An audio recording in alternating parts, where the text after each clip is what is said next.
is that where I am is where I live. So when I'm in New York, I do feel like a New Yorker. When I'm in London, I do feel like a Brit.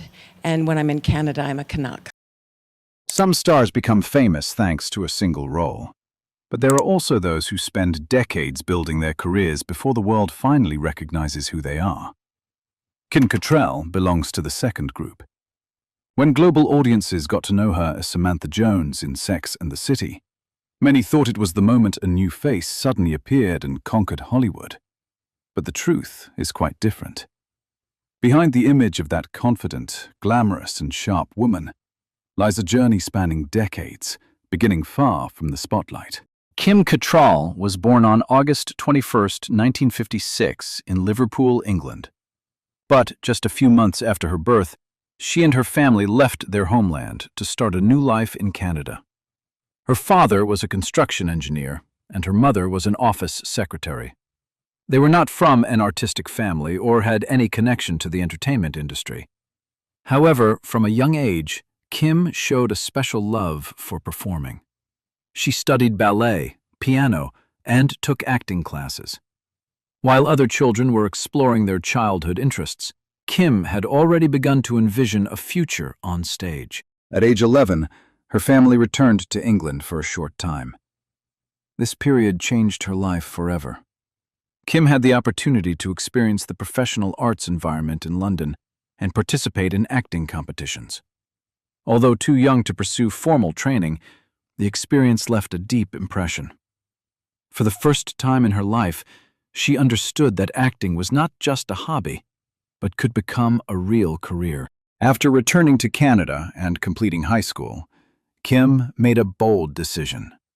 Instead of the conventional path to university, she moved to New York at age 16 to attend the American Academy of Dramatic Arts. It was a risky move for a young woman living far from her family, but Kim understood that if she wanted to succeed, she had to put herself at the heart of the entertainment industry. New York in the 1970s wasn't easy. The city was vast, the competition fierce, and nobody cared who you were. But it was that environment that molded her into a true actress. During her final years at the Academy, Kim began receiving her first small roles. These weren't life-changing opportunities immediately. Many of the films she starred in even failed commercially. However, each role was a lesson. Day by day, she accumulated experience, honed her skills, and proved that she possessed not only striking looks, but also genuine talent. Audiences didn't yet know Kim Cattrall. Hollywood didn't yet see her as a star, but behind the scenes, a long-term career was quietly being built, brick by brick. And no one could have imagined that this young girl from Liverpool would one day become one of the most iconic faces of modern television. While success often comes to many stars through a sudden breakthrough, Kim Cattrall's career was more like a long, arduous climb. She appeared constantly on screen, but strangely, even though audiences always remembered her face, Hollywood didn't really know what to do with her. Kim was too intelligent to be merely a decorative beauty, too charismatic to be typecast in familiar roles, and too serious about her craft to chase easy opportunities. Entering the 1980s, Kim began appearing in a series of popular films. She acted alongside big names, appeared in blockbusters, and gradually became a familiar face to North American audiences. One of the films that brought her widespread recognition was Porky's in 1982. This coming-of-age comedy became a box-office phenomenon and one of the most successful works of Canadian cinema at the time. Kim's role could have easily pigeonholed her into a purely seductive image, but she quickly proved she was capable of much more than that. In the following years, Kim appeared in films such as Police Academy, Big Trouble in Little China alongside Kurt Russell, and especially Mannequin in 1987. The film, which tells the bizarre story of a mannequin coming to life, received mixed reviews from critics, but was immensely popular with audiences. Kim became a face known to millions. However, despite her growing fame, she still felt something was missing. Film studios saw her as a beauty icon, while Kim wanted to be recognized as a true actress. Few knew that during this period, alongside her film career, Kim was quietly building a remarkable stage career. By day, she appeared on Hollywood film sets, and by night, she performed classic plays on stage. She had performed in plays by Anton Chekhov, William Shakespeare, and many other great playwrights. Kim herself frankly admitted that commercial films helped her earn money, while the stage was where her artistic soul was nurtured. That's why she never considered famous films as her ultimate goal. By the early 1990s, Kim had a dream career with dozens of film and television roles. But she still hadn't found a role that could define an entire generation. Hollywood was still struggling to fit her into a certain mold, while Kim herself always refused to be limited. And then in 1997, a new television script appeared on her desk. The character was named Samantha Jones. Initially, Kim refused. Then she refused a second time. No one knew that this change of mind would later turn her into a global cultural icon and completely change the history of television. In 1998, when Sex and the City officially aired, no one could have predicted that the show would completely change television history.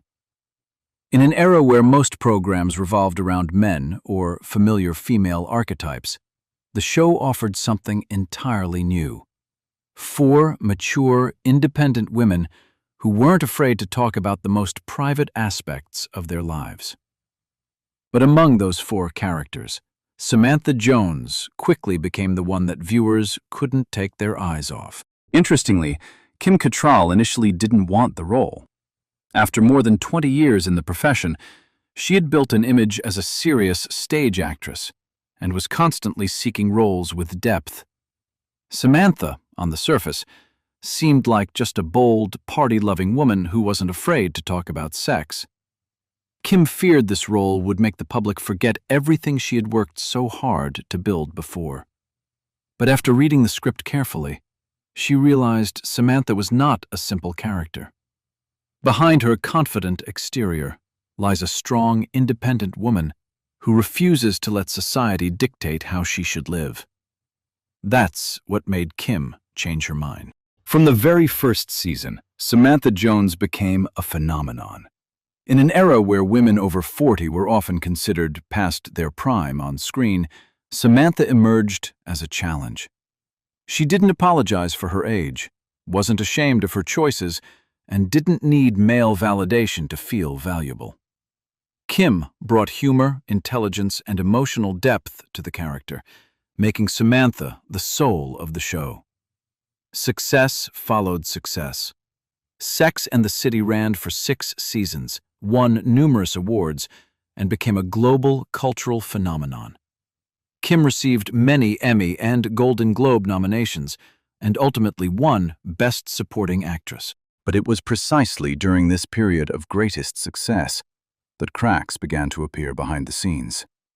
For years, the press speculated about the strained relationship between Kim and Sarah Jessica Parker. Initially, both tried to keep things professional.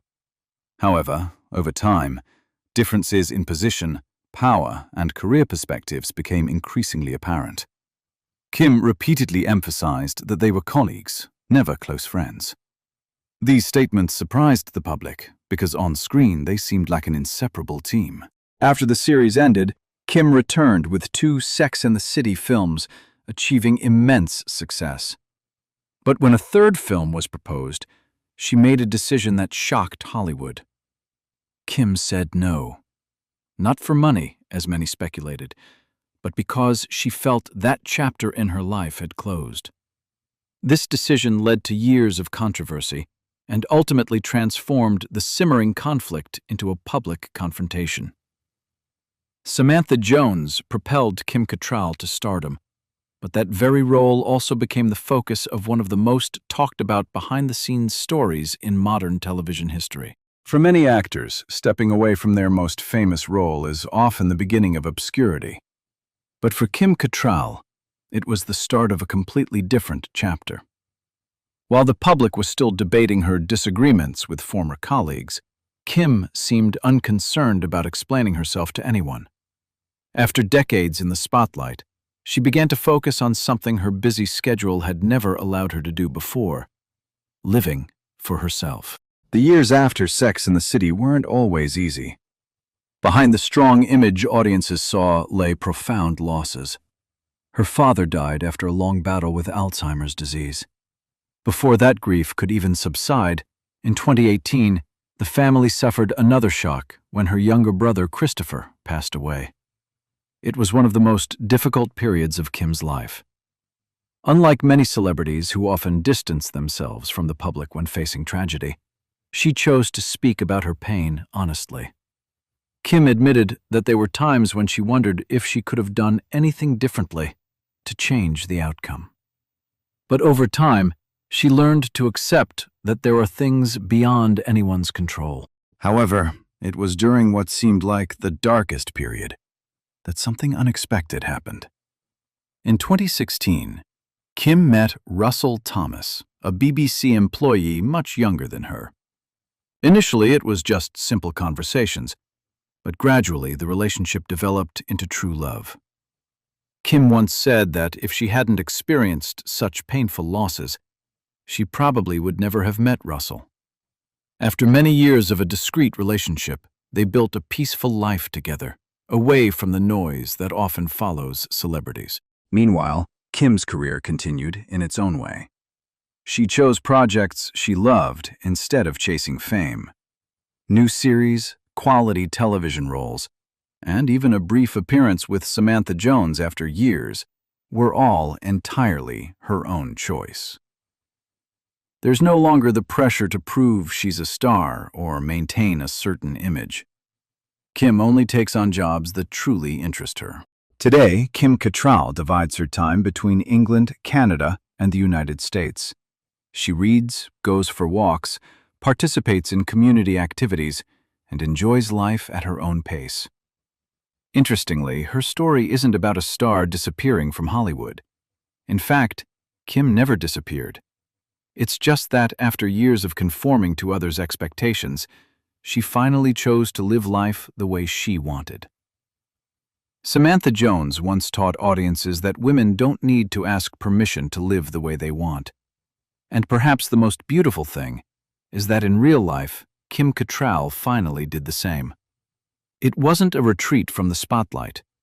It was her greatest victory.